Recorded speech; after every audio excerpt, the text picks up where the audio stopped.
హరివిల్లు podcast శ్రోతలకి ప్రేక్షకులకి పునఃస్వాగతం.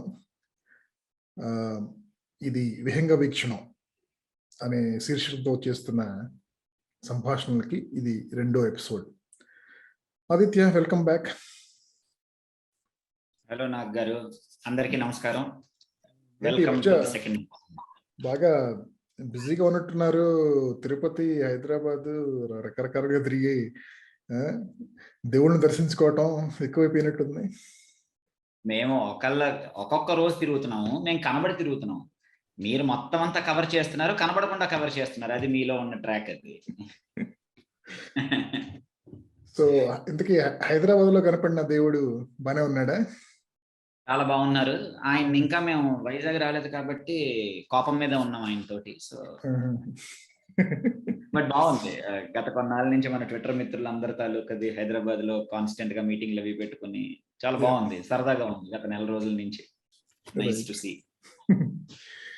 ఓకే, ఈ రోజు కూడాను ఒక 2 అంశాలు అనుకున్నాం చర్చించడానికి. ఆ మొదటి అంశంలోకి వెళ్ళే ముందు మీకు ఒక 2 ప్రశ్నలు. మొన్న మధ్య అరుణాచల్ ప్రదేశ్లో చైనా ఒక విలేజ్ కూడా కట్టేసింది అని చెప్పేసి వార్తలు వచ్చాయి. ఆ వార్తల్లో నిజానిజాలేంటో తెలుసుకోవడానికి కానీ, అసలు వార్త గురించి పూర్తిగా తెలుసుకోవడానికి కానీ మీరు ఏ సోర్స్, మీరు ఎంచుకున్న సోర్స్ ఏంటి? ఆ వార్త ఫస్ట్ చూసినది న్యాచురల్లీ ట్విట్టర్లో చూడడం. ఆ తర్వాత ఫస్ట్ లింక్ ఓపెన్ చేసేసరికి అది స్క్రోల్దో మింటుదో ఎవరిదో ఆర్టికల్ వచ్చింది. ఆ ఆర్టికల్కి రెలవెంట్గా వెళ్ళి ఓకే. ఆ తర్వాత నెక్స్ట్ నేనే గూగుల్లోకి వెళ్ళి పలానా ఏరియా అని చెప్పి వెతికితే అది ఇంటర్నేషనల్ పబ్లికేషన్ ఏదో ఒక ఆర్టికల్ వచ్చింది. వాటికి తోడు న్యాచురల్లీ మన వాట్సాప్ యూనివర్సిటీలో మనకి పక్క నుంచి ఇటు నుంచి వచ్చిన కొన్ని ఆర్టికల్స్ చూసేసరికి అటువైపు నుంచి ఉన్న వాళ్ళేమో అసలు మొత్తం అంతా అయిపోయింది, అది విలేజ్ కూడా కట్టిస్తారు, దానికి సిటీ స్టేటస్ ఇచ్చేలాగా ఉన్నారని వాళ్ళు రాశారు. చర్చే అదేం లేదు, అసలు వాళ్ళది లేనే లేదు, బార్డర్ కవతలు ఉందని వీళ్ళు రాశారు. బట్ యా, ప్రైమరీగా ట్విట్టర్లోనే చూశాను చూడడం అయితే. దెన్ ఇటుదొకటి అటుదొకటి ఒక ఇంటర్నేషనల్ 3 ఆర్టికల్స్ చదివాను దాని గురించి.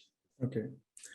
అలాగే ఈ అమరావతి రైతులు న్యాయస్థానం నుంచి దేవస్థానం అని ఒక యాత్ర చేస్తున్నారు కదా ప్రస్తుతం. వాళ్ళ మీద లాఠీ చార్జ్ జరిగిందిట. అంటే నేను చదవలేదు అసలు పూర్తిగా ఇదిను.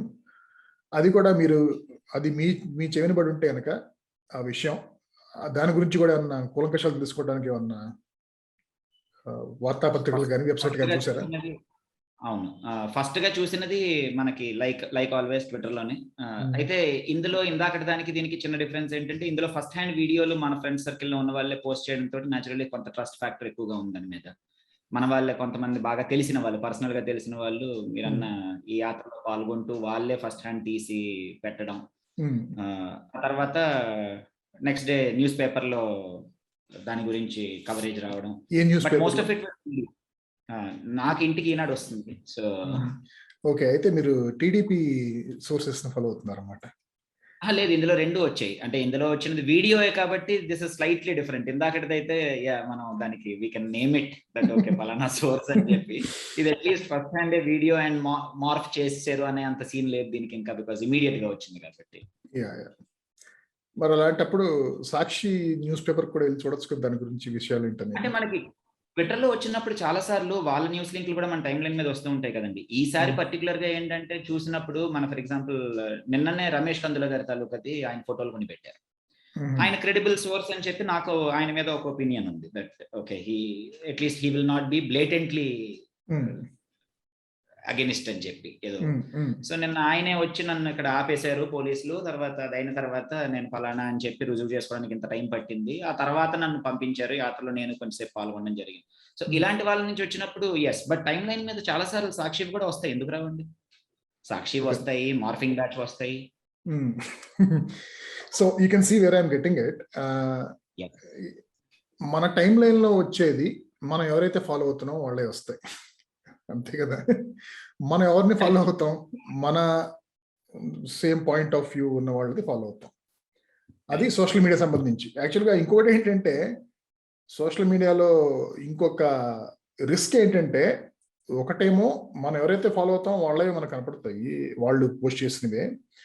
రెండోది ఏంటంటే మనం ఎలాంటివి చూస్తున్నామో, ఏ టాపిక్స్ చూస్తున్నామో అవే ఎక్కువ వాళ్ళు ఇంకా చూపిస్తూ ఉంటారు. ఏది ముఖ్యంగా యూట్యూబ్ కానీ ఫేస్బుక్ లో కానీ ఇదంతా, రైట్? సో దీనివల్ల ఏంటంటే మనకి వన్ సైడ్ ఆఫ్ ద స్టోరీని తెలిసే అవకాశం పెరిగిపోతూ ఉంటుంది. అయితే ఒకప్పుడు ఇలా ఉండేది కదా. అంటే కానీ ఈవెన్ ఒక 5-10 years క్రితం కూడాను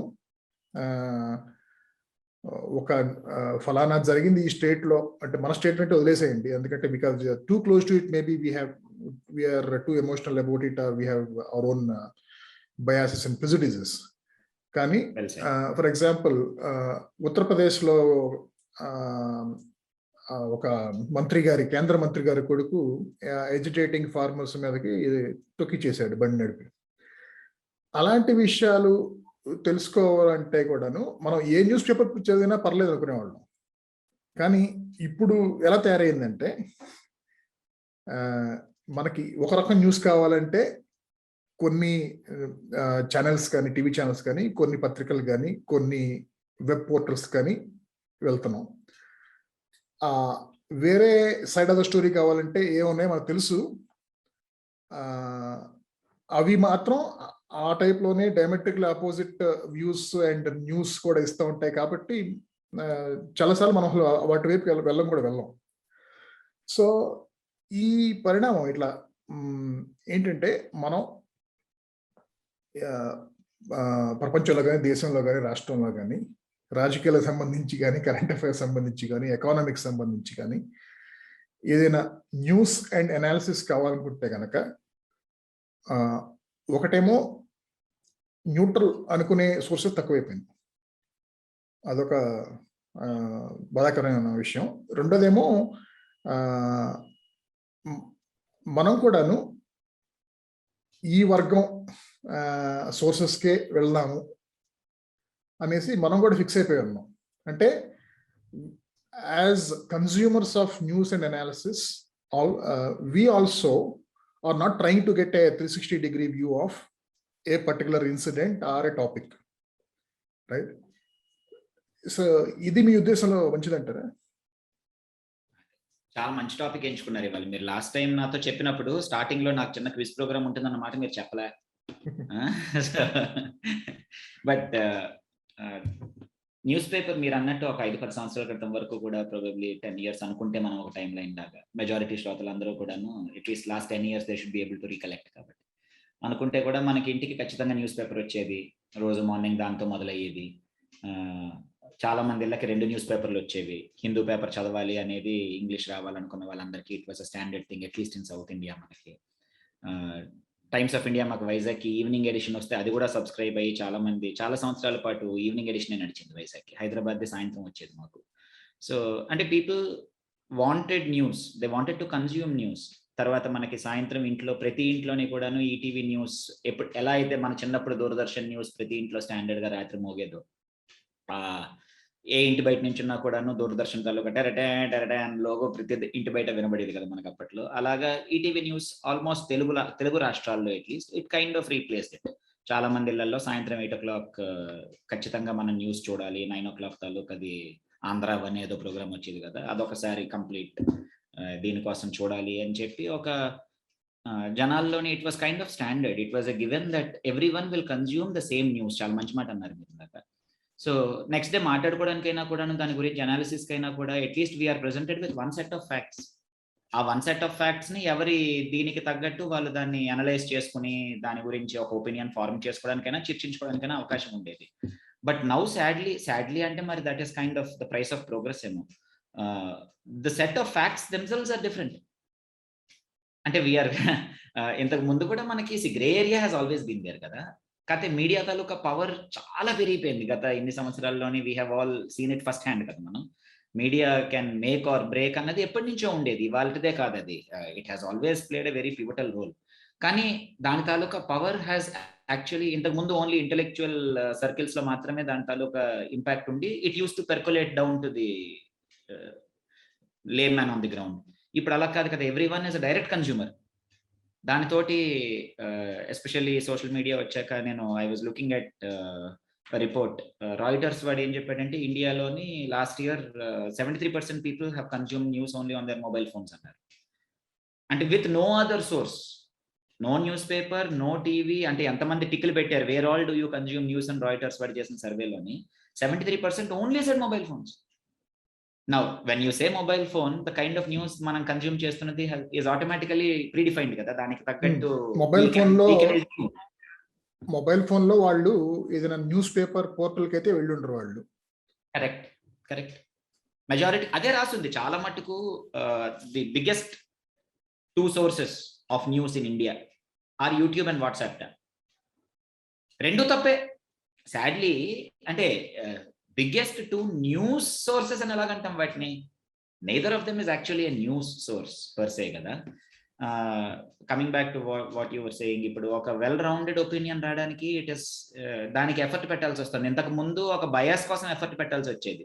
ఒక రౌండెడ్ ఇన్ఫర్మేషన్ మన దగ్గర ఉన్నప్పుడు ఈ సెక్షన్ నేను చదవను, ఈ సెక్షన్ నాకు నచ్చదు అని చెప్పి దాన్ని అవాయిడ్ చేయాల్సి వచ్చేది. ఇప్పుడు ఎగ్జాక్ట్ రివర్స్ లో ఉన్నాం మనం.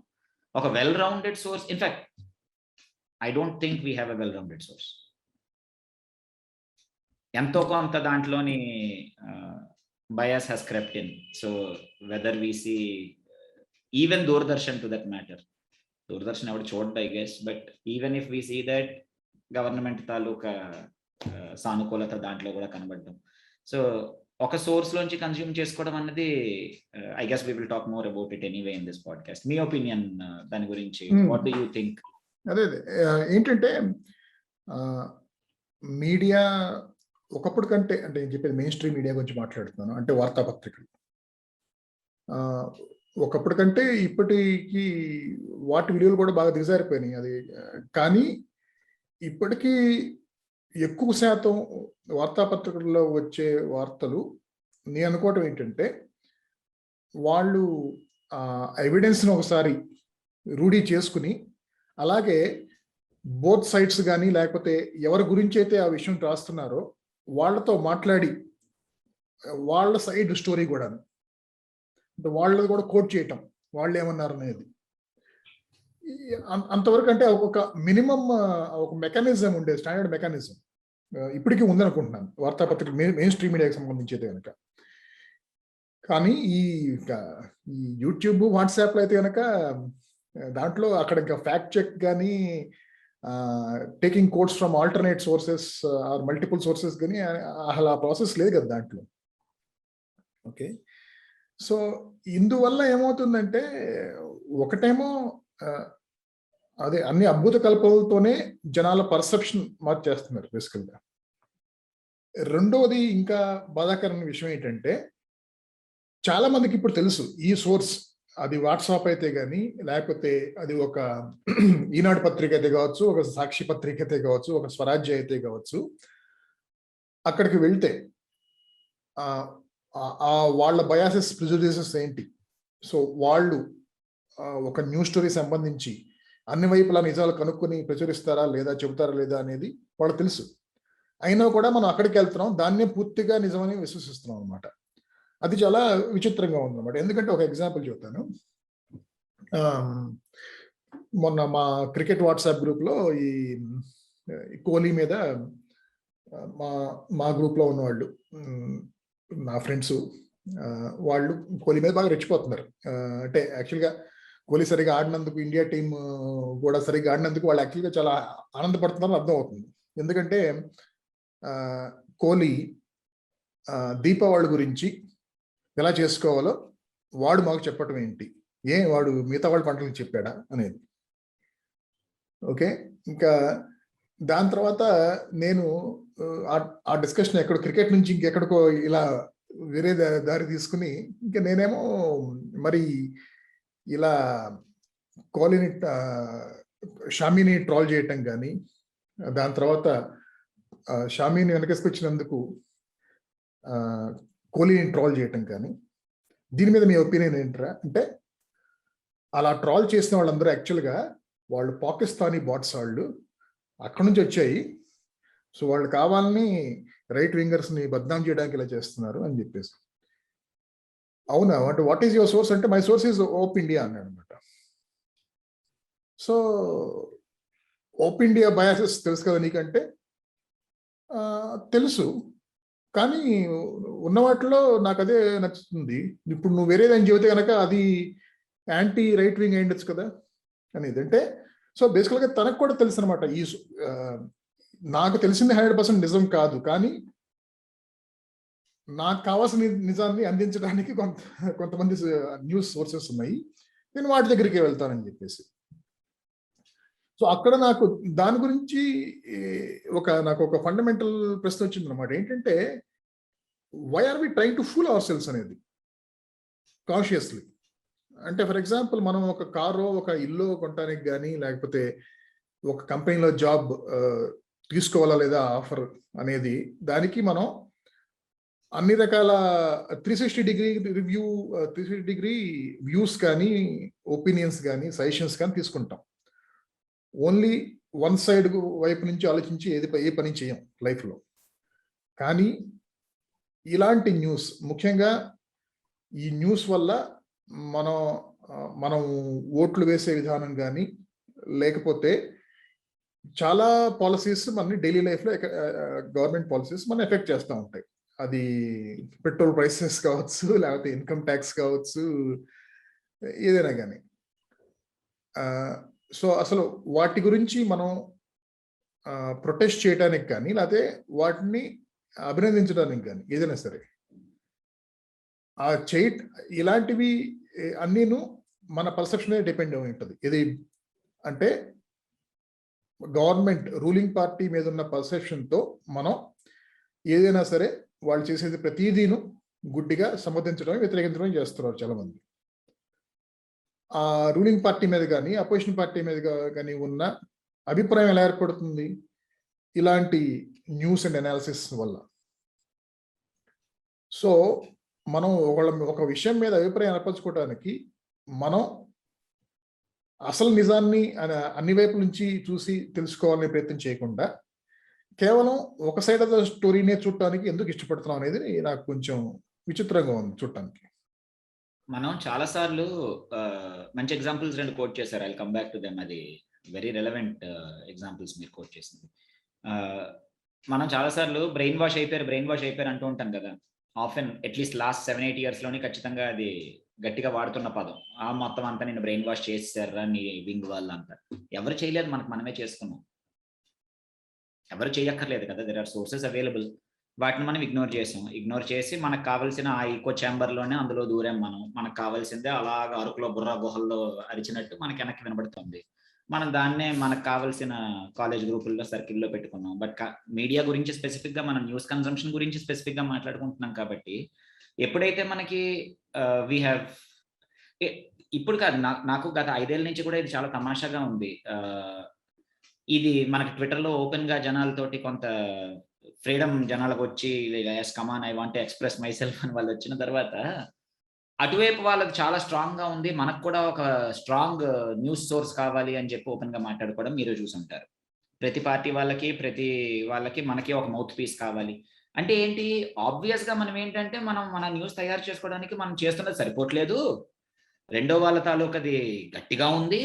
సో దానివల్ల ఏమో మనం కూడా కమాన్ అని చేద్దాము, మన సొంత న్యూస్ ఛానల్ పెట్టుకుని మేమందరం సపోర్ట్. ఏం మాట్లాడుతున్నారు? న్యూస్ క్రియేట్ చేయడానికి ఓపెన్ గా చెప్పుకోవడం ఏమిటి అంటే? It is no longer. మీకు గుర్తుంటే అన్రియల్ టైమ్స్ వాళ్ళ ఫౌండర్స్ ఒక బుక్ రాశారు, అన్రియల్ ఎలక్షన్స్ అని చెప్పి, 2014 ఎలక్షన్ మీద. సో కొన్నాను కూడా, చాలా తమాషైన బుక్. అందులో వాళ్ళేమో ఈ కోబ్రా న్యూస్ తాలూకది ఏదో పెద్ద హడావిడి లాగా దాన్ని పట్టుకొచ్చి ఒక సినిమా లాగా దాని మీద చేసి ఒక ఎపిసోడ్ ఉంటుంది, ఒక చాప్టర్ ఉంటుంది దాని మీద. ఇప్పుడు ఆ కోబ్రా న్యూస్, మీరు పేరు గుర్తుండే ఉంటుంది కదా మీకు కూడా, కోబ్రా న్యూస్ అని చెప్పి. It was kind of a big deal then.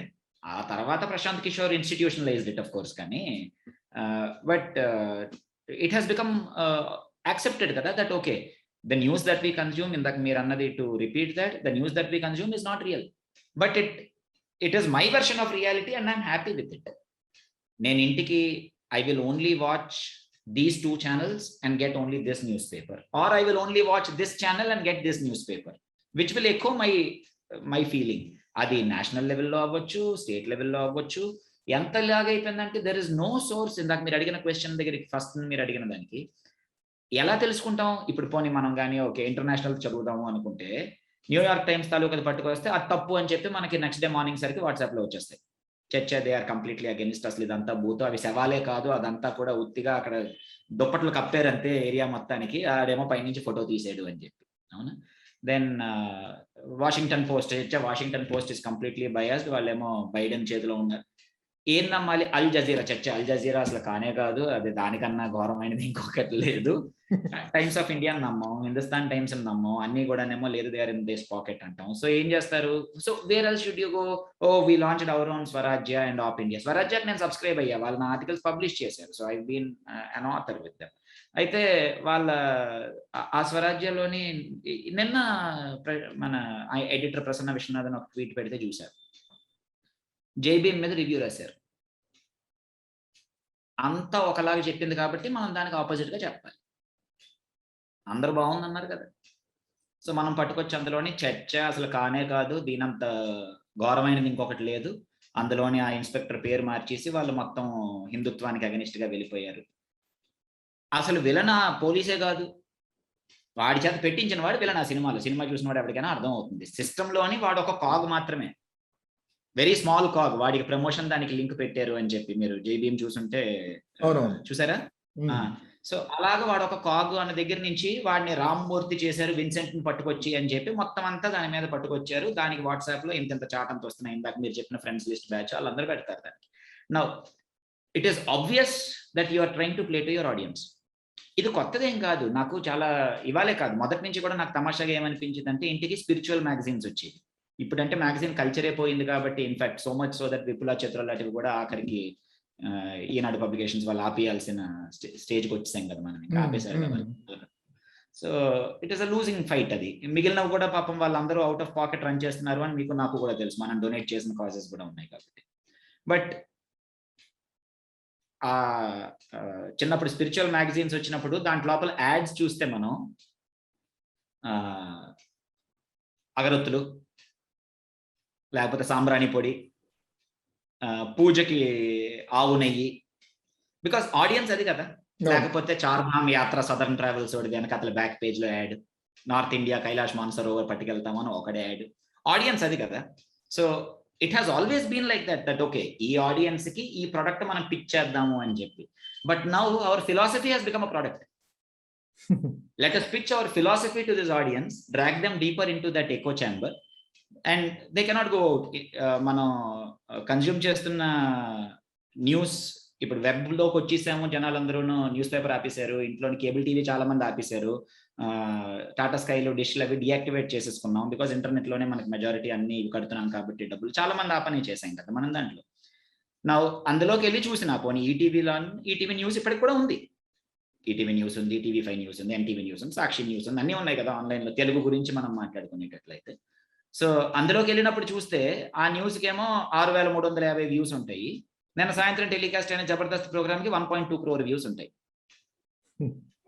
నేను కంపేర్ చేయట్లేదు, of course they are two separate things all together, but it obviously tells us that okay ఇంత 1.2 crore people have logged in to this channel to consume content, but it is not news.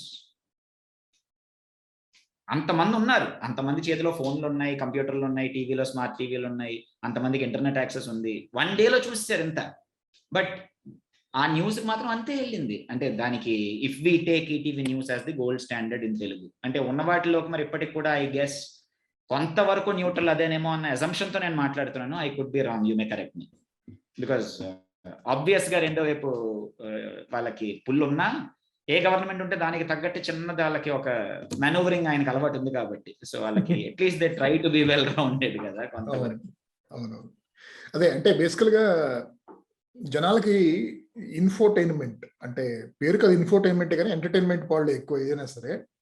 So అది news కావచ్చు, లేకపోతే ఏదైనా creative are fictitious thing కావచ్చు, ఏదైనా సరే వాళ్ళకి అది ఎంటర్టైన్మెంట్. అంటే దీంట్లో బాధ కలిగించే విషయం ఏంటంటే ఇవన్నీ ఎంటర్టైన్మెంట్ కాదు యాక్చువల్గా.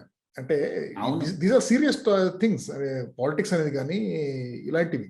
ఎందుకంటే and people are not realising that you don't actually have to take a side. News లో సైడ్ ఏంటండి, అంటే నేనేది ఒపీనియన్ లో సైడ్.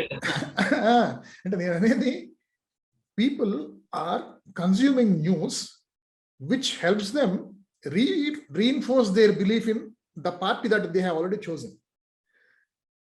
కానీ ఇక్కడ విషయం ఏంటంటే జరగాల్సింది ఏంటి, you are a citizen, you should have awareness about what is going on so that you can question and demand what is your right, whether it is good governance or whatever, or whether it is your fundamental rights, whatever is your due, you should demand that from who is ruling at that point in time. అది జరగటం కోసం awareness పెరగాలి, అంతేగాని మనం బతుకుతుంది పార్టీల కోసం కాదు, మనం బతుకుతుంది మన కోసం తెలుసుకోవాలి. అవును. ఇంకొకటేను, ఈ ఇలా బాగా జనాలు పోలరైజ్ అవటం వల్ల జరుగుతున్న ఇంకొక నష్టం ఏంటంటే నాకు అనిపిస్తుంది, have we lost the ability to coexist with alternative views అనేది. ఎందుకంటే మీకు గమనించుంటే కనుక మన అట్లీస్ట్ మన తండ్రుల తరం వరకు కూడాను ఒకే ఇంట్లో ఎన్టీఆర్ ఫ్యాను ఏఎన్ఆర్ ఫ్యాన్ ఉంటారు, అన్నదమ్ములు కొట్టుకుంటానే ఉంటారు, మళ్ళీ ఆబ్వియస్లీ సరదాగానే కొట్టుకుంటారు తప్పితే అది. అలాగే ఒకే ఇంట్లో ఒకళ్ళు కమ్యూనిస్ట్ పార్టీని సపోర్ట్ చేసేవాళ్ళు, ఇంకోళ్ళు కాంగ్రెస్ పార్టీని సపోర్ట్ చేసేవాళ్ళు ఉండేవాళ్ళు. అలాగే ఒకే వీధిలో రకరకాల పార్టీని సపోర్ట్ చేసేవాళ్ళు, బంధువులు కూడా కలిసే ఉండేవాళ్ళు. ఓకే, వాళ్ళు వాదించుకునే వాళ్ళు, కానీ అవతల వాళ్ళని శత్రువులా చూడటం అనేది ఉండదు. సో ఇప్పుడు చూడకపోతే ఎలా తయారవుతుందంటే, ఒక ఇంట్లో నాకు తెలిసి ఇట్లా ఒక ఇంట్లో అందరూ ఒకే హీరోని అభిమానించడం, అందరూ ఒకే పార్టీని అభిమానించడం, కానీ ఒక వీధిలో కూడా అదే పరిస్థితి అని ఆ స్థితికి వెళ్ళిపోయామో మనం అనిపిస్తుంది. ఏమంటారు? లేదు, కరెక్ట్. ఇది మనకి ఇంతకు ముందు ఒపీనియన్ ఫార్మ్ చేసుకోవడానికి ఒక టైం ఉండేది కదా సార్, న్యూస్ రోజుకి అరగంటే ఉండేది. ఇప్పుడు breaking news is instant, the quickest one to put out the news will get more TRP eyeballs అని చెప్పి మనకి ఆ దీంట్లో మనం పడిపోయాం కదా, నోటిఫికేషన్లు పెట్టుకుని రిఫ్రెష్ కొట్టి. లేకపోతే సినిమాకి I come back to it in minute, మీరు అన్న సినిమా ఎగ్జాంపుల్ కి. సో ఎప్పుడైతే క్వికెస్ట్ న్యూస్ ఫస్ట్ అన్నామో, ఒరిజినల్ న్యూస్ అసలు కన్జ్యూమ్ చేయడం అన్నది మనకి లేనే లేదు. We are creating our own timelines. మీరు ఇందాక అన్నప్పుడు అది చాలా వ్యాలిడ్ పాయింట్ అనడానికి కారణం అదే. We have decided that okay, I only want to consume this kind of news, నాకు ఇదే కావాలి, ఈ సోర్సెసే కావాలి. మీరు నన్ను ఇందాక స్టార్టింగ్ లో క్వశ్చన్ అడిగినప్పుడు అయితే ఇది టీడీపీ సెంట్రిక్ గా న్యూసే వచ్చిందా అని మీరు అడిగారు చూసారా. సో మనం క్రియేట్ చేసుకున్నప్పుడు people are happy with it. ఒక వెల్ ఇన్ఫార్మ్డ్ కైండ్ ఆఫ్ అన్న లేనే లేదు, దృక్పథం లేనే లేదు. Okay, let us be well inform. నాకు చాలా ఆశ్చర్యంగా అదే ఉంది. ఇప్పుడు జనాలు ఇంతమంది గవర్నమెంట్ ఉద్యోగాలు రాయడానికి అని చెప్పి గింజుకుంటున్నారు, బయట ఇంకేం లేవు కాబట్టి కదా. Employment, we will talk about it probably in some other episode. It is a major problem outside కదా. సో గవర్నమెంట్ ఎగ్జామ్ల కోసం దాదాపు ప్రతివాడు, every young fellow says government exam. నాకు చాలా ఆశ్చర్యంగా అదే ఉంది, how are they forming an opinion? అసలు బయట ఏమవుతుందో వాళ్ళకి ఏం తెలుసు? అంటే నిజంగా ఒక వెల్ రౌండెడ్ గా తెలుసా?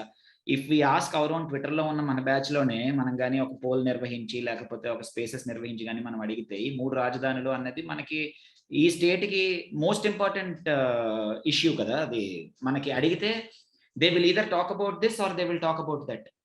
There is no middle ground, because వాళ్ళు కన్జ్యూమ్ చేసిన news has brainwashed them, they have brainwashed themselves into that particular mold కదా. సో దానికి మించి అదే న్యూసే వాళ్ళు కన్జ్యూమ్ చేస్తున్నారు, అదే న్యూసే వాళ్ళు ఫాలో చేస్తున్నారు. దాంతో anyone who opposes our line of thought is our enemy. ఇందాక మీరు అన్న కోహ్లీ ఎగ్జాంపుల్ కి ఎంతలాగా దాన్ని పొలిటిసైజ్ చేసి కోహ్లీ వర్సెస్ ధోని చేసేసారు కదా. దాని అండర్లైన్ పాలిటిక్స్ ఏంటి? అది కాబట్టి వాడు ఆ మాట అన్నాడు కాబట్టి we should hate him. Fab India వాడు వచ్చి ఒక మాట అన్నాడు కాబట్టి we should boycott fab India. రెండో వాళ్ళు వచ్చి చర్చ ఫ్యాబ్ ఇండియా వాడు ఆ మాట అన్నాడు కాబట్టి మనకు నచ్చకపోయినా we should go and buy in FabIndia. ఇటువైపు కోహ్లీని అన్నాడు కాబట్టి దివాళీకి Kohli we hate him to the level that we are happy that our own team has lost. How sad is it?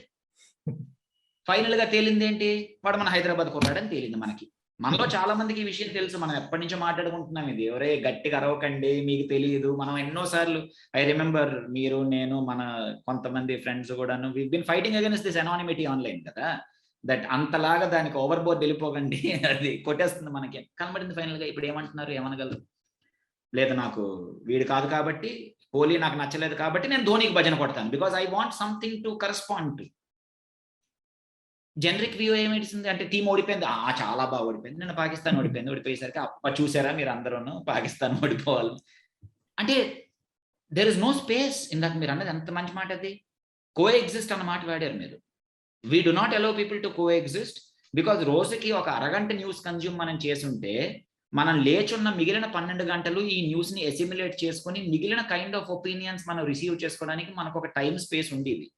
ఇప్పుడు లేదుగా 24 hours we're consuming news which corresponds to our line of thought. So ఎప్పుడైతే అలాగ షంటుతోందో మన బుర్ర మీద Arnab Goswami continuous గా అరిచినప్పుడు పక్కవాడు ఎవరి మాట మనకు వినపడదు కదా ఇంకా. సో మనం ఏం చేసుకున్నాం, మనమే ఒక అర్నబ్ గోస్వామిని మన ఫోన్లో క్రియేట్ చేసుకున్నాం. అదే మన తాలూకా మన మీద రోజంతా అరుస్తుంది. ఆ అరుస్తూ ఉండే కంటెంటే మనం కన్జ్యూమ్ చేస్తున్నాం. ఇంకొక స్పేస్ ఎక్కడ ఇచ్చాం మనం దానికి? అంటే దీనివల్ల నాకు ఆలోచన ఏంటంటే we're raising a complete generation of people who do not know anything else except their philosophy. ఒకవేళ కానీ ఆ ఫిలాసఫీ తప్పు అని రేపు ప్రూవ్ అయితే, ఇప్పుడు ఈ కోహ్లీకి మన భజన కొట్టిన బ్యాచ్ అందరికీ ఫైనల్ గా వీడు మన ఐఐటి స్టూడెంటే హైదరాబాద్ వాడు అని తేల్చారు. సో ఇన్నాళ్ళ పాటు మనం చేసినది కంప్లీట్ గా ఇట్ ఇస్ బర్స్ట్ అయిపోయిందా? అదే అదే Arunachal Pradesh we believe something, tomorrow if something comes up and says that yes it is either right or wrong, prove అవుతుంది కదా. ఎన్నాళ్ళు దాస్తారు దాన్ని? సొల్యూషన్ ఏంటి సార్? అంటే హౌ మనకి ఇంతకుముందు ఇంటెలెక్చువల్ అనే మాట ఒకటి ఉండేది, ఇప్పుడు ఇంటెలెక్చువల్ లేదు. That space is no longer there. Intellectual అన్నవాడే he should be able to offer an opinion after receiving all facts. చాలా గౌరవం. అదే అంటే దీనికి సొల్యూషన్ ఏంటంటే people should take a pause and realise that they have become so used to getting only one side of the story, which is not good for their mental health nor for the decisions they will take in their life. ఎందుకంటే ఇది ప్రస్తుతం అయితే రాజకీయాలు, సినిమాలు దీనికే పరిమితమైంది. ఇంకా ఫ్యూచర్లో ఫ్యామిలీ కూడా పాకుద్దాం. ఏంటంటే మనకు బంధువుల్లో కూడాను మనకు నచ్చిన వాళ్ళు చెప్పేదే నిజం నమ్ముతాం, మిగతా వాళ్ళది అభిప్రాయాలు కూడా తీసుకోం. అసలు ఆ స్టేజ్కి వచ్చేసాం కదా. మన ఫ్యామిలీ గ్రూపులు అన్నిటిలోని కూడాను ఉంటారు కదా, ప్రతి వాళ్ళకి ఒక మామయ్యో అత్తయ్యో ఎవరో ఉంటారు. ఇటువైపు వాళ్ళు ఒకటి పట్టుకొస్తే దాన్ని రిబట్ చేసేవాడు ఇంకోటి ఉంటాడు. మన ప్రతి ఫ్యామిలీ గ్రూప్ లో, కాలేజ్ గ్రూప్ లో ఆల్రెడీ ఉన్నారు వాళ్ళు. అలా ఉంటే పర్లేదు అంటున్నాను. యాక్చువల్గా ఒక ఫ్యామిలీ గ్రూప్ లో ఇలా ఆల్టర్నేట్ వ్యూస్ కనుక చెప్పుకోగలిగితే. కానీ నేను చూసింది ఏంటంటే అట్లీస్ట్ నేనున్న ఫ్యామిలీ గ్రూప్స్లో కానీ, ప్రొఫెషనల్ పియర్ గ్రూప్స్లో కానీ కొంతమంది అనవసరమైన ఈ టైపు సినిమాల గురించి కానీ, పాలిటిక్స్ గురించి ముఖ్యంగాను పాలిటిక్స్ గురించే మాట్లాడిన తర్వాత ఆల్టర్నేట్ వ్యూ ఇవ్వటానికి కూడా జనాలు కొంతమంది ఉంటారు. కానీ మళ్ళీ ఇది రసాబస అయిపోద్ది, అసలు యాక్చువల్లీ పర్పస్ గ్రూప్దే చెడిపోద్ది అని చెప్పేసి 1-2 రోజులు ఫైట్ చేసిన తర్వాత వీళ్ళు ఆపేస్తారు అలసిపోయి.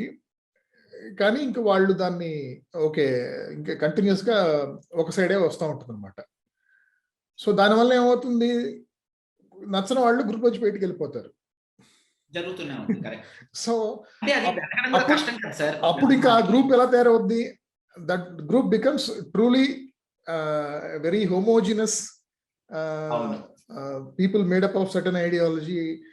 అండ్ వాళ్ళ దాన్ని ఏమంటారు, అదే కొండలోకి కనుక అరిస్తే కనుక అవి ప్రతిధ్వనులు వినపడతా ఉంటే కనుక అంతమంది ఉన్నారు అవతల అనుకుంటాం కదా మనం అనుకోము, వీళ్ళు అనుకుంటున్నారు ఇప్పుడు. Anyway, so I wanted to ask you this ఒక question to close with before we move to the next topic. మనకి it is not easy to actually be able to create a well-rounded news source because అలాంటిది more or less does not exist. ఇంకా the pull of money is so powerful. మనం starting లో IPL oppose చేసి లేదు cricket ని అది మొత్తం అంతా మంట కలిపేస్తుంది అని చెప్పినా కూడా the pull of ఇది so much that you cannot resist IPL anymore. So అలాగా న్యూస్ లో కూడా ఎప్పుడైతే ఆ స్టేజ్కి మనం వచ్చేసామో how do we get a well rounded news source? అంటే ఇప్పుడు మనలో చాలా మంది లేదు మనకు కావాలి, సో అది క్రియేట్ చేసుకోవాలి అన్నది. అంటే మీరు నేను already we been putting effort కాబట్టి I thought I should ask how do people do it? అంటే నా ఉద్దేశంలో అది పాసిబుల్ కాదు. ఒక వెల్ రౌండ్ న్యూస్ సోర్స్ ని కనుక్కోవటం కానీ అది లేదు, ఫ్యూచర్ లో ఉండబోదు కూడా. ఎందుకంటే ఎక్కువ మంది పోలరైజ్ అయి ఉన్నారు, అటు ఆయిల్ కి అటుపక్కన ఇటు పక్కన ఉన్నారు. సో ఈ న్యూస్ పోర్టల్స్ కానీ న్యూస్ వెండర్స్ కానీ ఎవరైనా సరే they have to choose this side to cater to this side or that side, and they'll basically peddle only that sort of stories and news.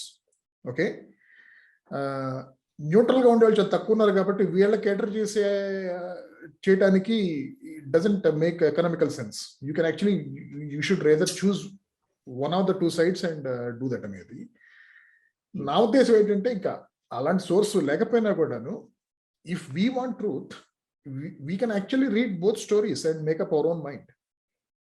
మీరు చెప్పినదే ఆన్సర్. మీరు simple గా ఏమనిసారు? Read both stories అన్నారు. ఆ reading లో ఉన్నన్నాళ్ళు మనకి we had time to assimilate that information. People who read, అందుకే మీకు క్లాస్ కనబడిపోతుంది వాళ్ళలోని.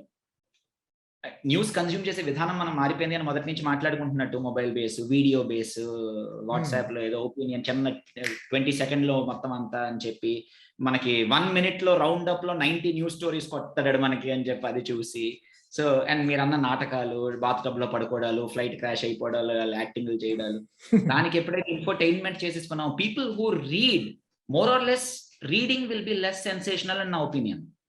యూ కెనాట్, అంటే you can sensationalise, of course eyeball ఎలా ట్రాక్ వాళ్ళకి తెలుసు, బట్ వీడియో చేసినంత చేయలేదు కదా, because it is only one sense that you're appealing to.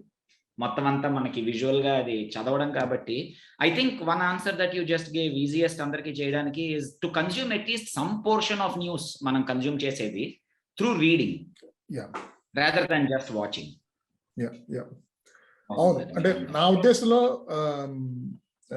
News letters ఇప్పుడు చాలా మంది జర్నలిస్ట్ మొదలు పెట్టారు కదా, సో ఆ న్యూస్ లెటర్స్ సబ్స్క్రైబ్ చేసుకుని అఫ్ కోర్స్ రెండు వర్గాల లేకపోతే అన్ని వర్గాల వారి న్యూస్ లెటర్స్ కూడాను కనీసం ఒకటైనా సరే ఫ్రమ్ ఈచ్ గ్రూప్ సబ్స్క్రైబ్ చేసుకుని దాన్ని బట్టి అది కొంచెం చదివి దాన్ని బట్టి ఒపీనియన్ ఫార్మ్ చేసుకోవటం కానీ అది ఇంపార్టెంట్. ఎందుకంటే I want end this with again this point, this appeal to people who are otherwise well meaning citizens. ఏంటంటే what are we reading and what are we doing should be for us, the citizens, for us and our families and our kids and future generations. We are not here to prop up an individual or a party irrespective of what they do. అది కాదు అసలు purpose. మనం బతుకుతుంది మన కోసం కాబట్టి మనం ఏమి చేయాలన్నా కూడాను ముందు అవేర్నెస్ ఇంపార్టెంట్ కాబట్టి ఆ అవేర్నెస్ క్రియేట్ చేసుకోవడానికి రీడింగ్ ద్వారా, అది మెయిన్ స్ట్రీమ్ మీడియా కానీ అఫ్ కోర్స్ యూట్యూబ్లో కూడాను కొన్ని ఆల్టర్నేట్ మీడియా కూడా వస్తుంది ఇప్పుడు. ఎందుకంటే చాలా మంది సొంతగానే మొదలు పెట్టేస్తున్నారు, మోజో టైప్ లో, బర్కాదత్ కానీ న్యూస్ లాండ్రీ కానీ అలా. ఈ podcast also are one more source కదా, rising source of podcast also. Anything long form, anything that demands at least 30 minutes of your time to get some perspective on a topic. అలాంటి ఏదైనా choose చేసుకుని awareness పెంచుకోండి. అలాగే try to get both sides of the story, a particular story. అది మా విన్నపం. So next కొంచెం ఇంత హెవీ టాపిక్ నుంచి కొంచెం లైట్ టాపిక్ వెళ్దాం. ఏంటంటే ఈ గత 18 నెలల్లో చాలా మంది ఈ ఓటీటీ కానీ నెట్ఫ్లిక్స్ ఇలాంటి వాటి వల్ల పాండమిక్తో మొదలయ్యి పరభాషా చిత్రాలు చూడటం బాగా ఎక్కువైపోయింది. ఇది అంతకుముందే కనుక కొంచెం యంగర్ జనరేషనే వాళ్ళు టొరెంట్స్ కానీ or any other DVD rip videos కానీ ఏదైనా సరే Hollywood movies, world cinema, even Tamil Malayalam movies కూడాను డౌన్లోడ్ చేసుకుని చూసేవాళ్ళు. కానీ ఈ లాస్ట్ 18 months నుంచి సాధారణ గృహిణులు, హోమ్ మేకర్స్, ఆడ కావచ్చు మగ కావచ్చు ఎవరొకళ్ళు, అందరూ కూడా ఇప్పుడు చూసేస్తారు. అన్ని వర్గాల వాళ్ళు, అందులోనూ ఫోన్లో కూడా చూసుకునే ఫెసిలిటీ వచ్చేసింది కూడా కాబట్టి చూస్తున్నారు. And we can see that there is quite a good quality of content across all these languages. World Korean కావచ్చు, మలయాళం కావచ్చు, తమిళ గురించి చాలా మందికి అంత ముందే తెలిసినా కూడాను ఇదంతాను. బెంగాలీలో కూడా యాక్చువల్లీ చాలా మంచి రివైవల్ టైప్ లో వచ్చేసి గత కొన్నేళ్ళుగా మంచి మంచి సినిమాలు వస్తున్నాయి. కన్నడలో కూడా మంచి సినిమాలు వస్తున్నాయి నాకు తెలిసిన వరకు. Marathi has always maintain certain quality. అయితే ఇంత అంటే తెలుగు ప్రేక్షకులకి ఇప్పుడు తెలిసిన విషయం ఏంటంటే మిగతా భాషల్లో చాలా మంచి సినిమాలు ఉన్నాయి, తెలియటమే కాకుండా వీళ్ళు చూస్తున్నారు కూడా. కానీ ఆ వార తెలుగు సినిమాల్లో క్వాలిటీ చూస్తే కనుక నాకు కొంచెం ఎక్కడ వేసిన గొంగళి ఎక్కడే ఉంది అన్నట్టు అనిపిస్తూ ఉంది నాకు. ఎందుకంటే ఈదర్ స్లాప్ స్టిక్ కామెడీ కావచ్చు, అంటే రెడీ ఢీ ఇలాంటి ఒక సీను వైట్లా ఒక ఫార్ములా ఎంచుకుని ఒక 15 సినిమాలు తీసినట్టు, అలాగే సమరసింహారెడ్డి హిట్ అయిన తర్వాత వరుసనే ఒక 50 ఫ్యాక్షన్ సినిమాలు వచ్చినట్టు, ఈదర్ ఆ ఫ్లేవర్ ఆఫ్ ద సీజన్ ఏదైతే ఉందో ప్లాట్ దాన్ని బట్టి ప్రతివాడు అదే సినిమా తీయటం కానీ, ఇంకా లేకపోతే ఇంకా చాలా కంఫర్టబుల్గా అండ్ సేఫ్గా రీమేక్లు చేసుకోవటం, ఫ్రీమేక్లు చేసేసుకోవటం. సో ఇది పెద్ద హీరోలు అంటే నాగార్జున, బాలకృష్ణ, చిరంజీవి, వెంకటేష్ వీళ్ళు కానీ, లేకపోతే వాళ్ళ తర్వాత తరం పెద్ద హీరోలు కానీ, ముఖ్యంగా వీళ్ళే ఇలాంటి పనులు ఎక్కువ చేస్తున్నారు. కొంచెం మంచి సినిమాలు ఏమైనా వస్తున్నాయంటే కనుక చిన్న సినిమాలు కొత్తగా వచ్చే దర్శకులు కానీ, కొంచెం చిన్న చిన్న హీరోలు కానీ వాళ్ళే చేస్తున్నారు అనిపిస్తుంది. సో ఈ పెద్ద హీరోలు వాళ్ళు చూడొచ్చు కదా వేరే భాషల్లో, అటు మమ్ముట్టి, మోహన్ లాల్ కానీ, ఇటు సూర్య, కార్తీ, ఎవరైనా సరే తమిళ్లో కానీ మలయాళం అందరూ పెద్ద హీరోలు ఎవరైనా సరే చాలా ఎక్స్పెరిమెంటల్ మూవీస్ వాళ్ళు ట్రై చేస్తూ ఉంటారు. మన వాళ్ళకి ఎందుకంత అది భయమా, చేయలేమని, లేకపోతే వాళ్ళకి తెలియదా తెలుగులో కూడాను అంత ఆర్ట్ ఉన్న టాలెంట్ ఉన్న టెక్నీషియన్స్ అండ్ రైటర్స్ ఉన్నారు? అది నా బాధ. చెప్పండి. ఎస్, ప్రేక్షకులందరికీ, శ్రోతలందరికీ ఒక మాట చెప్పాలి. అంటే నాగ్ గారి పాడ్కాస్ట్ మొదటి నుంచి హరివిల్లుగా తేడాదిన్నర నుంచి కూడాను ఆయన ఇంటలెక్చువల్ గా ఇప్పుడు ఏదో పెద్దవాళ్ళందరితో మాట్లాడి ఒక పాలిష్డ్ గా ఆయనకున్న ఆ యాంగిలే చూశారు తప్ప ఆయనలో ఒక విపరీతమైన సినిమా అభిమానం ఉన్నారు. అది కొంతమందికే తెలుసు, నాకు తెలుసు. అండ్ ఆయన మంచి సింగర్ కూడాను, సినిమా పాటల మీద ఒక చిన్న ఎన్సైక్లోపీడియా ఆయన. అయితే వెరీ స్ట్రాంగ్ ఒపీనియన్ ఉంది. అయితే నాగ్ గారు మీరు ఇందాక లైట్ టాపిక్ వెళ్దామన్నారు. యాక్చువల్గా ఇందాకటి లైట్ తీసుకుని జనాలు దీనికే హెవీగా రియాక్ట్ అయిపోతారేమో అని నాకు డౌట్ ఉంది. సినిమా అనేసరికి అంటే మనకి తెలుగు రాష్ట్రాల్లో గుడ్ ఆర్ బ్యాడ్ మనకి ఎప్పటి నుంచో కూడా ఉన్న ఒక రికగ్నిషన్ ఏమిటి, సినిమా పిచ్చోళ్ళు ఇల్లు అని చెప్పి.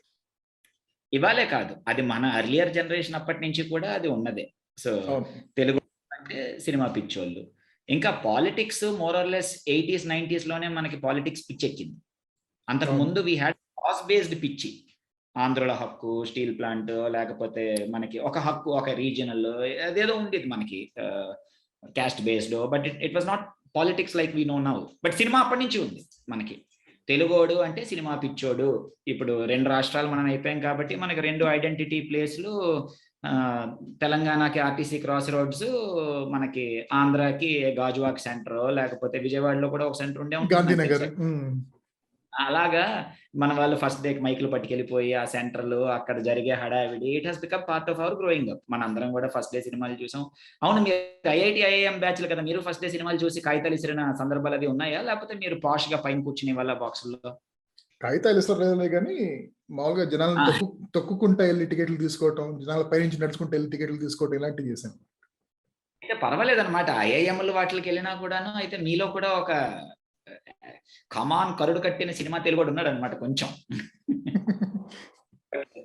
మీ టాపిక్ కనుక రావడానికి నాకు చాలా బాధగా ఉన్న విషయం ఏంటంటే, మనకి ఆ మిగిలిన వాళ్ళందరూ తెలుగు వాళ్ళు ఇంత సినిమా పిచ్చోళ్ళు ఏంట్రా మీరు అని చెప్పి మనని తిట్టి, మీ జీవితాలంతా కూడా సినిమాకి అలాగా తగలడండి మీరు రోడ్డు మీద, అలాగా దానికి తప్ప దీనికి పనికిరారు అని మనని తిట్టి సినిమాలకి వెళ్ళినప్పుడల్లా కాలేజీలు ఎగ్గొట్టి, తర్వాత మనం నార్త్ ఇండియా వాళ్ళు ఎవరికన్నా కూడా మనం మాక్సిమం నెంబర్ ఆఫ్ సినిమాలు తీసేసి ప్రతి సంవత్సరం రికార్డులు స్థాపించి highest number of movies Telugu తీసేసాడు అని చెప్పి ఒక దీనికి క్వాలిటీ సంగతి దేవుడు ఎరుగు. But we have always been film crazy. First day వచ్చింది అంటే, సంక్రాంతి వచ్చిందంటే అది ఇంట్లో పండగ, దేవుడు ఎరుగు, సినిమా పండగ స్టేజ్కి మనం వచ్చేసాం. అయితే నాకు చాలా బాధగా ఉన్న విషయం ఏంటంటే, మనం ఎంతో ప్యాషనేట్గా తీసుకున్న కాజ్ సినిమా. పోనీ మనం ఏదైనా ఇంటలెక్చువల్ టాపిక్ మాట్లాడుకుంటున్నామా, బెంగాలీలాగా, లేక మనకి ఏదో యూనివర్సిటీలో కూర్చుని పెద్ద లిటరేచర్ గురించో, లేకపోతే ఐడెంటిటీ గురించో, భాష గురించో అంత ఇందాక మనం మాట్లాడుకున్న టాపిక్ లో ఉన్నట్టు అంత మనకి నాలెడ్జ్ లేదు, అది ఎప్పుడో వదిలేసాం. సినిమా గురించి మాత్రం మనకు ఒక టెరిఫిక్ ప్యాషన్ ఉంది. 80% of our TV is cinema centric. దాంట్లోంచి వచ్చిన మెజారిటీ ఇదే కాబట్టి. సో దాన్ని డైల్యూట్ అయిపోని ఇచ్చామని నాకు బాధగా ఉంది. ఇప్పుడు మనతో పోలిస్తే మిగిలిన స్టేట్ల తాలూకా సినిమా రెవెన్యూ కానీ, లేకపోతే సినిమా బేస్డ్ ఈకో సిస్టమ్ కానీ నథింగ్. అవును. మనకు ఒక రామోజీ ఫిల్మ్ సిటీ ఉంది, మనకి నంబర్ ఆఫ్ థియేటర్స్ ఇక్కడ ఉన్న వాటికి కానీ, లేకపోతే మనం చేసిన రికార్డులు కానీ, తెలుగు వాళ్ళుగా మనం we feel proud that okay our cinema has made a global foot print.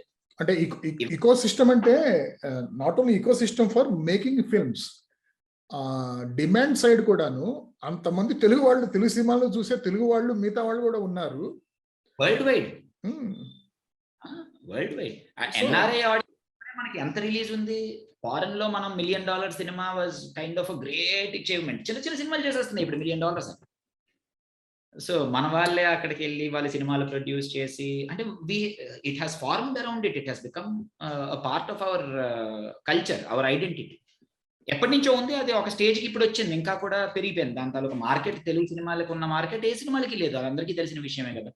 Especially Rajamouli డైరెక్టర్లు వచ్చిన తర్వాత సత్తా చాటారు అని మనం అందరం కూడా బయట తొలగొట్టు తిరుగుతున్నాం మన నార్త్ ఇండియన్ సర్కిల్స్ లో. వాటిలోని మా సినిమాలు ఎలా మీరు అందరూ డబ్బింగ్ చూస్తున్నారు, స్టార్ గోల్డ్, సోనీ వాడు ఛానల్ పెట్టేశారు ఏకంగా మా సినిమాలు డబ్బింగ్ చేసి మీకు కిలాడి నంబర్ 14, 15, 16, 28 అని చెప్పి రిలీజ్ చేస్తుంటారు. మీకు అలాగా మీరు దానికి టీఆర్పీలు టాప్ లో కొట్టేస్తున్నారు. ఇది నిజం ఉంది కదా, Star Gold channel only for dubbing, Sony వాడితో ఛానల్ ఉంది ఓన్లీ డబ్బింగ్ సినిమాలే వాళ్ళకి. యూట్యూబ్ లో మన డబ్బింగ్ సినిమాలు కోట్లలో చూసేస్తున్నారు బయటికి వెళ్ళి. అక్కడ అంత ఇది ఉండి, అంటే ఏదో ఒక రీజన్ కి ప్యాషనెట్ గా ఉండాలి కదా మనం. మిగిలిన వాటిల్లో ఎలాగో మనకు ఆ సీన్ లేదు, కానీ దీని మీద ప్యాషన్ పెట్టుకున్న వాళ్ళం how are we letting it get diluted? ఇప్పుడు మీరు అన్న ఇందాక మరాఠీ అన్నారు, మరాఠీ పోనీ మొదటి నుంచి కూడా ఆర్ట్ హౌస్ సినిమాలు, వాళ్ళతో మనకు పోలిక లేదు. అంత స్థాయికి మనం వెళ్ళడం చాలా కష్టం. తమిళ సినిమాల్లోనే మనం, తమిళ్ మనకన్నా మాస్, మనం మాస్ అంటే ఎలా, అసలు ఒరిజినల్ మాసే తమిళ్, అసలు ఒరిజినల్ అలాంటిది they have always had space for originality. వాళ్ళ రీమేక్లు కానీ, remake is just one aspect, మీరు ఇందాక మాట్లాడిన దాంట్లో చాలా సాడ్ ఆస్పెక్ట్. కానీ మన పెద్ద సినిమాలు దాదాపు అన్ని రీమేక్లే ఈ మధ్య కాలంలోని, అది బాధగా ఉంది. మీరు ఇందాక చెప్పిన పెద్ద హీరోలు తాలూకా వాటిల్లోని రీమేక్ తర్వాత రీమేక్, రీమేక్ తర్వాత రీమేక్. నాకు దానికి I have an opinion on it. మీరు అడిగిన క్వశ్చన్కి ఆన్సర్గా, మనం సినిమా అభిమాని దగ్గర నుంచి ఎప్పుడైతే దాన్ని కూడా మనం ఫస్ట్ మాట్లాడుకున్న టాపిక్ లాగా ఒక ఈకో ఛాంబర్ క్రియేట్ చేసుకుని, మన తాలూకా ఫ్యామిలీ అభిమాని, ఒక ఫ్యామిలీకి మనం అభిమాని, లేకపోతే ఇంకా దరిద్రంగా చెప్పాలంటే ఒక క్యాస్ట్కి మనం అభిమాని, అలాగా మనమే మన సినిమా ఇంట్రెస్ట్ ని మనం ఫ్రాక్చర్ చేసేసుకున్నాం. సినిమా బాగాలేకపోయినా మనకి పర్వాలేదు, మన టీజర్ కి 2 కోట్ల వ్యూస్ వచ్చాయా లేదా, మన ఫస్ట్ డే కలెక్షన్ రెండో వాడి బాగున్న సినిమాని మనం బీట్ చేసేస్తే వీఆర్ హ్యాపీ. అంటే అది ఎంత దౌర్భాగ్యమైన situation. We're no longer cinema fans. మనం తెలుగోడికి సినిమా అభిమాని అన్న పిచ్చి కాస్తే ఇప్పుడు మారిపోయింది. అది దాన్ని కూడా మనం పట్టుకొచ్చి బేసిక్గా ఆల్ 3 మనకున్న పిచ్చిలు, పాలిటిక్స్, క్యాస్ట్, సినిమా, 3 కల్పించుకున్నాం మనం. అవును. దాని తోడు ఇంకా లేటెస్ట్ ట్రెండ్ ఏంటంటే, సోషల్ మీడియా ద్వారా కానీ బయట నేషనల్ లెవెల్ కానీ ఎలా జరుగుతుందో ఏంటంటే, మనకు నచ్చంది ఏమన్నా ఒక కంపెనీ, ఈ కామర్స్ కంపెనీ, ఏ కంపెనీ అయినా సరే, మనకు నచ్చని వాడిని మోడల్గా పెట్టుకుంటే కనుక వాడి ప్రొడక్ట్స్ ఎలా బ్యాన్ చేస్తున్నాము, అదే మనస్తత్వం ఇప్పుడు తెలుగు సినిమాకి సంబంధించి అభిమానులు కూడా వచ్చేసింది. ఎలా అంటే, ఆ కాంపౌండ్ హీరో సినిమాలు ఈ కాంపౌండ్ వాళ్ళు చూడకపోవటం, అభిమానులు చూడకపోవటం, ఆ టైప్లో. ఒకప్పుడు ఇలా ఉండేది కదా. అంతకుముందు అంటే Akkineni Nageswara Rao cinema wall poster మీద పేడ కొట్టిన కూడా ఎన్టీఆర్ ఫ్యాన్స్ వాళ్ళు కూడా వెళ్ళి చూసేవాళ్ళు సినిమా, ఎందుకంటే బయటకు వచ్చి తిట్టడానికి ఇది బాగోలేదు అది బాగోలేదు అని చెప్పి. ఇప్పుడు ఏంటంటే అసలు వీళ్ళు ఒకళ్ళొకళ్ళు సినిమాలు చూడకుండా ఏదో వాళ్ళ ఆర్థిక మూలాలు దెబ్బతీసేసినట్టు వీళ్ళు ఒక్కొక్కటి ఫీల్ అయిపోయి, అదొకటి. So coming back to original point ఏంటంటే, నాకు ఈ టాపిక్ గురించి ఎందుకు వచ్చిందంటే, ఈ మధ్య మన మెగాస్టార్ చిరంజీవి మళ్ళీ కొత్తగా మొదలుపెట్టి ముహూర్తం పెట్టిన సినిమా కూడా అది దేనికో వేదాళం రీమేక్ అనుకుంటా కదా, అది ఆల్రెడీ తెలుగులో తెలుగు ప్రేక్షకులు దాన్ని అన్ని భాషల్లో చూసేసినట్టున్నారు, తమిళ్లోను తెలుగులోను. వచ్చింది కదా మనకి. సో మనకి ఇంత మార్కెట్ ఉండి, మనకి ఎన్ని కోట్ల మంది దాని మీద అంత ప్యాషన్ ఉండి, ఇన్ని కోట్ల మందిలో కనీసం ఒక వేల మంది వెళ్ళి అక్కడ కృష్ణనగర్లోనూ హైదరాబాద్లోనూ వెళ్ళి దాని మీద జీవితాలకి దానికి అంకితం చేసి అక్కడ కూర్చుని, అంటే when they have put so many brains together and there are resources, ఇంత జరుగుతున్నప్పుడు అంత చెత్త అవుట్పుట్ అంటే రావాల్సినంత గొప్ప అవుట్పుట్ ఎందుకు రావట్లేదు అనేది క్వశ్చన్. అంటే స్పెసిఫిక్ గా రీమేక్ గురించి మాట్లాడితే, రీమేక్ అనేసరికేనే there is only one thing to do, it is to compare. మనం ఎప్పుడైతే రీమేక్ అన్నామో ఇంకేం చేస్తాం అంతకన్నాను. మీరు అన్న ఇప్పుడు వేదాలం ఉంది, వేదాలంకి ఆల్రెడీ అందరూ చూసేశారు. ఆయనది ఇప్పుడు రేపు వస్తున్న సినిమా ఫస్ట్ రిలీజ్ అవుతున్నది లూసిఫర్ తాలూకా తెలుగు సినిమా ముందు వస్తుంది ఇంకా చిరంజీవి గారిది. సో అది అందరూ చూసేశారు. అండ్ పోనీ ఆహా లాంటి ఛానల్ వచ్చి, ఆహా వాళ్ళ ఛానలే మళ్ళీను అల్లు ఫ్యామిలీదే కదా, సో కాంపౌండ్ ఫ్యామిలీదే కదా, వాళ్ళదే కదా, అది కూడాను అందులోనే రిలీజ్ చేశారు తెలుగు సినిమాల కింద డబ్బింగ్ చేసి వాటిని బయట నుంచే చూసేశారు. మనకి ఇప్పుడు ధనుష్ ది నారప్ప ఒరిజినల్ ఏంటి అసురన్ చూసారు, అప్పటికే చాలా బాగుందని దాన్ని తెలుగులో డబ్బింగ్ చేశారు, అది చూసేశారు. తర్వాత ఇప్పుడు మళ్ళీ మన వాళ్ళు వచ్చి నారప్ప అని చెప్పి దాన్ని మళ్ళీ తీశారు. ఇప్పుడు మన పవన్ కళ్యాణ్ వస్తున్న సినిమా అయ్యప్పన్ కోశం ఆల్రెడీ చూసేశారు, అందరూ చూసేశారు దాదాపు.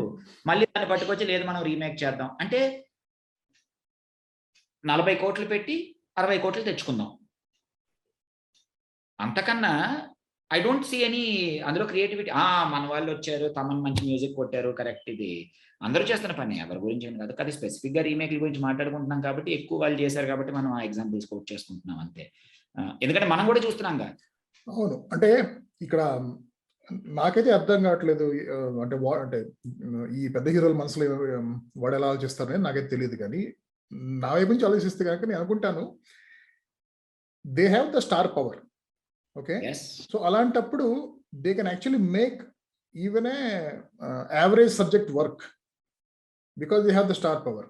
అలాంటప్పుడు కొత్త సబ్జెక్టులు తీసుకుని చేయకుండా, అంటే కొత్త సబ్జెక్టులు అంటే పూర్తిగా ఆర్టీగా సత్యజిత్ రే టైప్ తీయమని చెప్పట్లేదులే, కానీ కొంచెం ఎక్స్పెరిమెంటేషన్ ఉన్న సినిమాలు కూడా యాక్చువల్గా ఆదరిస్తున్నారు కదా. అలాంటి సినిమాలు చేయకుండా రీమేక్లు తీస్తే కనుక కొత్తగా ఒరిజినల్ కంటెంట్ క్రియేట్ చేసే వాళ్ళకి ఇన్సెంటివ్ ఏంటి అక్కడ వచ్చి తెలుగులో స్టోరీలు చెప్పడానికి? తెలుగులో నిర్మాతలు కానీ హీరోలు కానీ నువ్వు కొత్తగా కథలు రాసి వెళ్ళి చెప్పావు, ఎందుకంటే వాళ్ళు ఎదురు తీరని తెలుసు కాబట్టి. అదొకటి. ఇంకొక డౌన్ సైడ్ ఏంటంటే, ఈ రీమేక్లు వల్ల పెద్ద హీరోలు తీయటం వల్ల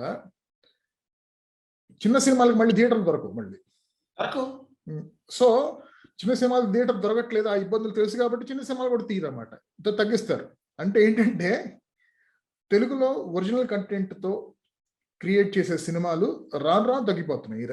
అంటే కేవలం ఓటీటీ వల్ల మాత్రం మంచి జరుగుతుంది తప్పితే, అదర్వైజ్ బిగ్ స్క్రీన్ మీద మాత్రం ఒరిజినల్ కంటెంట్తో తీయటం అనేది ఉండాల్సినంత స్థాయిలో మాత్రం లేదన్న ఉద్దేశం. నాకు ఇందులో 2 పాయింట్లు ఉన్నాయి. ఒకటి, నాకు ప్రొడ్యూసర్ ఫ్రెండ్ ఉన్నాడు, ఆయనతో మాట్లాడుతున్నప్పుడల్లా డిస్ట్రిబ్యూటర్ ప్రొడ్యూసర్ ఆయన అదే అంటూ ఉంటాడు, స్టోరీ సంగతి దేవుడెరుగు, తెలిసిన హీరో డేట్స్ దొరికితే అది బంగారమేరా అని చెప్తాడు నాకు. ఎస్టాబ్లిష్డ్ హీరో ఎవరిదైనా డేట్స్ దొరికితే, ఈ పెద్ద 5, 6, 7, 8 హీరోస్ మనకున్న వాళ్ళలో ఎవరిదైనా కూడా డేట్ దొరికింది అంటే you have made your money. Because ఇందాక మనం మాట్లాడుకున్న ఆ కల్ట్ ఆడియన్స్ ఉన్నారే, ప్రతి వాడికి ఒక్కొక్క బ్యాచ్ ఉంది కదా, వాళ్ళు ఏదో మనకి కమాన్ we have to prove our cells అన్నట్టు వాళ్ళ మీద ఓన్ చేసేసుకుని ఆ డబ్బులు కనీసం వచ్చేస్తాయి, అందులో డౌటే లేదు. అంత ఆడియన్స్ ఉన్నారు కాబట్టి ఓటీటీకి అమ్ముడిపోతుంది ఆ సినిమా. వాడు నాకు ఎకనామిక్స్ చెప్తూ ఉంటే నాకు అదే అనిపించింది, how foolish is this. Demand supply దేవుడెరుగు. You have an audience who will consume whatever trash you throw at them. That's exactly what he said అనమాట. సో సడన్ గా ఒకవేళ పెద్ద హీరో ఎవడో లేదా 2023 జనవరి నుంచి నీకు 4 months ఇచ్చాను అనేస్తాట. అనేసరికి ఏముంది, వెంటనే ఏదో ఒకటి ఎతకాలి కదా, కొత్త సబ్జెక్ట్ వాళ్ళని కన్విన్స్ చేయలేం, సేఫ్ సబ్జెక్ట్ ఏదో పట్టించుకుందాం, బడ్జెట్ ఎంత పెట్టుకుందాం, 40 కోట్లు, టేబుల్ ప్రాఫిట్ 60 కోట్లకి అమ్మేస్తాం గ్యారంటీ, పెద్ద హీరో ఉన్నాడు కాబట్టి. ఎందుకు కొత్త దేని మీద 10 కోట్లు పెట్టడం ఎందుకు, 40 కోట్లు పెట్టినా 60 వస్తుంది కదా అని చెప్పి వాడు నాకు చెప్పడం అనమాట. అంటే గ్యారంటీ అది. You say that okay you are going to make a remake ఫలానా దాంట్లో, అది మన తెలుగుదనం మనం తెద్దామండి, నేటివిటీకి దగ్గరగా తీద్దాం సినిమా మనం అని చెప్పడం, రిలీజ్ చేయడం. రెండో పాయింట్ నేను రాబోతున్నది, మీరు ఇందాక చిన్న సినిమా అని ఒక మాట అన్నారు చూసారా, ప్రొడక్షన్ అయిపోయిన తర్వాత, సినిమా తీసిన తర్వాతకి ఇప్పుడు మనకున్న పోస్ట్ ప్రొడక్షన్ ఫెసిలిటీస్ వల్ల వచ్చే అవుట్పుట్కి చాలా తేడా ఉంటుంది కదా. సినిమా అయిపోయాక రషెస్లో ఫస్ట్ టైం కానీ ఎవరైనా ప్రసాద్స్లో కూర్చొని చూసినప్పుడు ఏంట్రా ఇది ఎలా ఉంది అనిపిస్తుంది. ఆ తర్వాత ఎవడైనా పెద్దవాడి చెయ్యి దాని మీద పడితే, పోస్ట్ ప్రొడక్షన్ మీద వాళ్ళు కానీ 2-3 నెలలు దాని మీద పెడితే, ఆ వచ్చే అవుట్పుట్ చూసేసరికి అబ్బా అనిపిస్తుంది. దీనికి చాలా ఎగ్జాంపుల్స్ ఉన్నాయి మనకి. పెళ్లి చూపులు సినిమా అంత పెద్ద హిట్ అయిపోయి కల్ట్ క్లాసిక్ అని చెప్పి మనం చెప్పుకుని ఫస్ట్ డే రషెస్లో చూసినప్పుడు పెళ్లి చూపుల సినిమా ఏంట్రా ఇది ఎలా ఉందని అనుకుంటారు. ఏదో షార్ట్ ఫిల్మ్ లాగా ఉంటుంది అది. ఎవడో ఒకటి రిలీజ్గా దాని మీద చేయపడాలి, అర్జున్ రెడ్డి ఓ చేయపడాలి, లేకపోతే ఈ మధ్యకాలంలో మనకు వచ్చిన సినిమాలు, ఏ సినిమాకి రానాకి నచ్చి రానా కొనుక్కున్నాడు కదా, కేర్ ఆఫ్ కంచరపాలెం. కంచరపాలెం మన మహా వీళ్ళందరూ వైజాగ్లో తీసినప్పుడు ఫస్ట్ టైం ప్రొడక్షన్ కి మనం ఫైనల్ గా చూసిన సినిమాకి చాలా తేడా ఉంటుంది కదా ఖచ్చితంగా. ఇప్పుడు రానా లాంటి ప్రొడక్షన్ హౌస్ పట్టుకొచ్చి సురేష్ ప్రొడక్షన్స్ వాళ్ళు రిలీజ్ పెట్టుకుని వాళ్ళ ఫెసిలిటీని దాని మీద పెట్టి బెటర్ మ్యూజిక్ కంపోజ్ చేయించి తర్వాత దాన్ని విజువల్ గా దాన్ని సుపీరియర్ గా తెచ్చి ఎడిటింగ్ కి మంచోడిని పెట్టి, so by the time it came out it became block buster. అలా ప్రతి చిన్న సినిమాకి కూడా దొరకవు కదా. ఇప్పుడు గీత గోవిందం ఉంది, యావరేజ్ సినిమా, గీతా ఆర్ట్స్ వాళ్ళు పట్టుకునేసరికి దాని కథ మారిపోయింది అండి. అంటే అలాంటి సినిమాలు 1,00,000 వచ్చాయి మనకి, గొప్ప ఉంది, వచ్చారు మ్యూజిక్ కొట్టించారు, సిద్ శ్రీరామచంద్రని పాటించారు, బ్లాక్ బస్టర్. చాలా చిన్న సినిమాలకి ఆ ఛాన్స్ రాదుగా. జెన్యున్ గా కంటెంట్ చాలా బాగుండొచ్చు. ఇప్పుడు మనం ఓటీటీలో చూసినప్పుడు కూడా చాలా బాగుందిరా, ఒరిజినల్ స్క్రిప్ట్ రా, ఇది స్టోరీ బాగుందిరా అనుకుంటాం మనం, బట్ యావరేజ్ అవుట్పుట్ వస్తుంది. Because none of these big houses are big people look at it. So వాడేముంది 2 కోట్లలో సినిమా తీసాడు, 2.5 కోట్లకు అమ్మేసుకున్నాడు, అయిపోయింది కథ. రావాల్సిన అవుట్పుట్ కాదు అది. జెన్యున్ గా ఒకవేళ ఎవరిదైనా దాని మీద కానీ మరొక 50 లక్షలు పోస్ట్ ప్రొడక్షన్ కి పడుంటే, రిలీజ్ కానీ ఎవడైనా పెద్దోడు దిగుంటే దాంట్లోకి, దాని దశ మారిపోతుంది. ఎందుకంటే పెద్దవాళ్ళు లేకపోతే టెక్నీషియన్స్ కూడా మంచోళ్ళు రారు. సో అంటే బేసిక్ గా we're caught in that catch 22 situation కదా. అమ్మ పెట్టదు, అడుక్కునే దాన్ని అవ్వదని చెప్పి అండ్ 4-5 సంవత్సరాలు ఒక సినిమా తీసి ఇంతమందిని బ్లాక్ చేసేసి, ఐ డోంట్ నో, మనకి సంహవ్ ఒక సినిమా అభిమానిగా ఇప్పుడు మనకి మోహన్ లాల్ కన్నా ఒరిజినాలిటీ మనం తేలేం.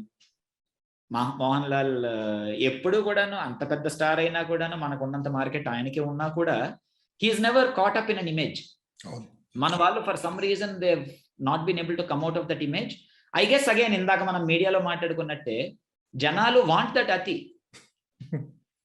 So they will give it to them కదా. వాళ్ళ ఆడియన్స్ అయితే అగెనిస్ట్ గా వెళ్తే యాక్సెప్ట్ చేయలేరు. కాకపోతే ఒక last point what make is, ఇప్పుడు మనకి తెలుగు ఇండస్ట్రీలో ఇప్పటికి కూడా మనం అనుకునే స్టార్ అంటే చిరంజీవి. ఈ జనరేషన్ కి ఇప్పటికి కూడా ఇంకెవరైనా పెద్ద స్టార్ అంటే that is the icon that we look up towards. కాబట్టి ఆయన ఎగ్జాంపుల్ చెప్పడం అంతే. మనం ఎప్పటికి కూడా ఆయన తాలూకా సినిమాలు అని ఎక్కడైనా అంటే ఆయనైనా అదే చెప్తారేమో, ఏ రుద్రవేనో గుర్తొస్తుంది. అంటే నిజంగా చిరంజీవిని చూడాలంటే రుద్రవేణి చూడరా, ఆపద్ బాంధవుడు చూడరా, వాడుండకపోవచ్చు. కాకపోతే ఆ తీసే ధైర్యం, స్పేస్ మనం లేకుండా చేస్తున్నామేమో అనే ఓ చిన్న భయం. చంటబ్బాయి అంటే మనం చూసేసరికి చిరంజీవి క్లాసిక్స్ ఎంత ఈక్వల్ గా గ్యాంగ్ లీడర్ గురించో లేదా గరానా మొగుడు గురించో ఆన్ వన్ సైడ్, నాకు తెలిసి ఫ్యూచర్ లోని ఖైదీ నెంబర్ 150 గురించి, లూసిఫర్ గురించి, తర్వాత రేపు రాబోయే బోలాశంకర్ గురించి ఎవరికి గుర్తుండదుగా. చిరంజీవి వెళ్ళిపోయిన తర్వాత మన నెక్స్ట్ జనరేషన్ గుర్తుంటే అవే గుర్తుంటాయి ఇప్పటికి కూడా. ఇంకా సేమ్ థింగ్ వెంకటేష్ ఒక స్వర్ణకమలం గుర్తుంటుంది, లేకపోతే శత్రువు గుర్తుంటుంది, ఉన్నాయి. అంటే అన్ని విశ్వనాథ్ గారి సినిమాలు, భానుచంద్ర సినిమాలే అవ్వక్కర్లేదు కదా. మంచి సినిమాలు. అదే దానికి simple litmus test. If you want to recommend some movies of a particular hero to A non Telugu person, what movies will you recommend of that hero? అంటే those are the movies that you actually feel proud that your hero did that and did really well in those movies. So హీరోలు అనుకోవటం ఏంటంటే fans hurt అవుతారు cinema hit కాకపోతే అని కాదు. Cinema hit అయినా కాకపోయినా కూడాను సినిమా బాగుంటే if they feel that's a movie they can be proud of, అది కూడా నువ్వు నీ ఫ్యాన్స్ కోసం చేసినట్టే కదా. కాదు కదా, ఇప్పుడు మోహన్ లాల్ ఉన్నారు, ఆయన చూడండి కంటిన్యూస్ గా ఆయన ఒక సైడ్ నుంచి పులిమురుగన్ లాంటివి చేస్తాడు ఆయన. అందులో మనకు తెలియని కొన్ని సినిమాలు ఉన్నాయి, మలయాళంలోంచి ఆయన చేసే ప్రతి సినిమా మనకు రాదు కూడా కదా, మనకు వస్తుంది అంటే అందులో ఎంతో కొంత అవుట్పుట్ ఉన్నట్టే. మనమంతా చేశారు ఆయన, ఆయన స్టార్ వాల్యూకి మనమంతా అక్కర్లేదు కదా. చిన్న సినిమా మన చంద్రశేఖర్ రిలేటివ్, మన తెలుగు సినిమాకి వచ్చింది కదా, స్మాల్ మూవీ. అలాంటివి కంటిన్యూస్ గా చర్నౌట్ చేస్తూనే ఉంటాడు ఆయన. ఆయన స్థాయికి దృశ్యం అక్కర్లేదు యాక్చువల్గా. 1 2 మనం తెచ్చి రీమేక్ చేసి వెంటనే పట్టుకోవచ్చు. అందరూ దృశ్యం చూసేసారు, అందరికీ ప్లాట్ తెలుసు, అక్కడ ఫలానా దగ్గర కప్పెట్టారు అని అందరికీ తెలుసు. అయినా తెలుగులో ఎందుకు చూడటం, ఎందుకు చూస్తారు చెప్పండి ఎవరైనా. So we won't remember these movies is what my Telugu cinema అభిమానిగా నాకున్న బాధ అదే. అంటే తెలుగు సినిమాకి మనకి అంటే we won't remember any of these films. ఇప్పటికి కూడా వీళ్ళందరివి అప్పుడెప్పుడో సినిమాలే చెప్పుకోవాలా. నాగార్జునకి ఇప్పటికి కూడా మనం శివ సినిమా పోయి చెప్పుకోవాలా. తర్వాత ఏం గుర్తులేవే, ఎందుకు లేవు? ఓ అన్నమయ్య గుర్తుంది, రామదాస్ గుర్తుంది, ఓకే. తర్వాత ఐ డోంట్ రిమెంబర్. చిన్న యాక్టర్లు అవ్వచ్చు, పెద్ద యాక్టర్లు అవ్వచ్చు. సో సినిమా అభిమాని అయితే కొంత బాగుంటుంది, రాదర్ దాన్ మళ్ళీ మన సినిమా అభిమాని నుంచి కాంపౌండ్ అభిమాని అయిపోయాము అని అన్ని కాంపౌండ్లకి, which is again linked to caste sadly.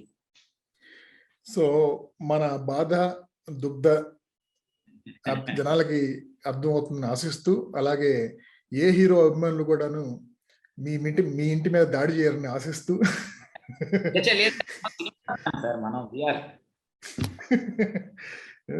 So good. So meet you in the next episode. Bye. Bye అండి అందరికి. Bye.